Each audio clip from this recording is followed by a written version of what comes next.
चंदा सब आदमी के राधे राधे। एकटा हम श्री राम प्रभु के गीत गाबि रहल छी। आइ अयोध्या में एले था वही अवसर पर नीक लागत तो सब आदमी लाइक करब आ शेयर करब।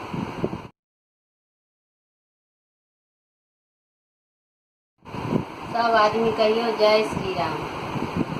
एहन सुंदर सपना कहियो ने देखलहुँ हे जुड़ायल नैना।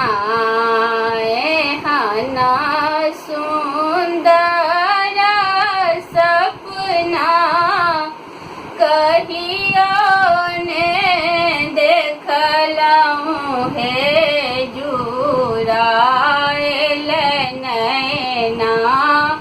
अयोध्या में एला प्रभु राम हे जुड़ायल नैना। अयोध्या में एला प्रभु राम हे जुड़ायल नैना। सोना के झाड़ी गंगा जल पानी हे जुड़ायल नैना। चरण पखारु भगवान हे जुड़ायल नैना। चरण पखारु भगवान हे जुड़ायल नैना। सोना के आसन रत्न सिंहासन हे जुड़ायल नैना।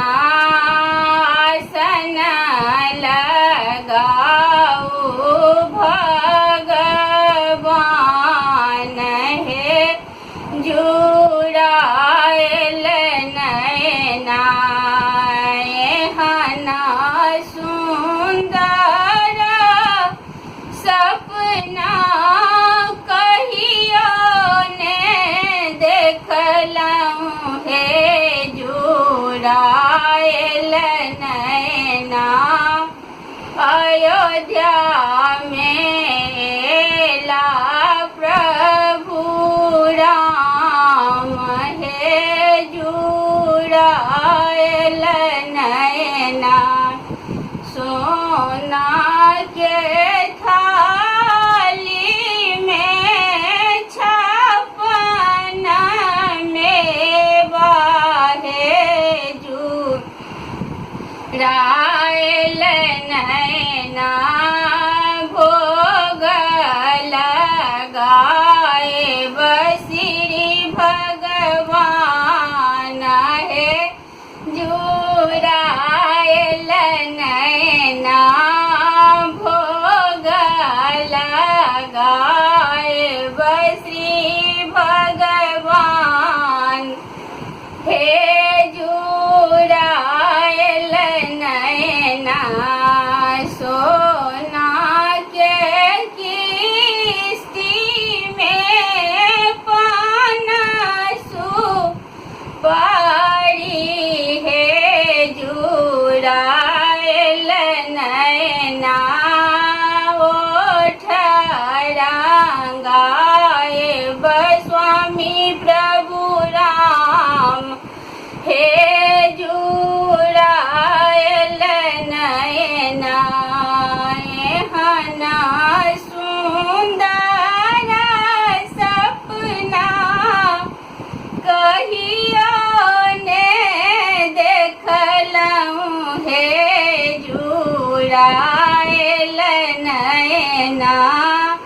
अयोध्या में एला प्रभु राम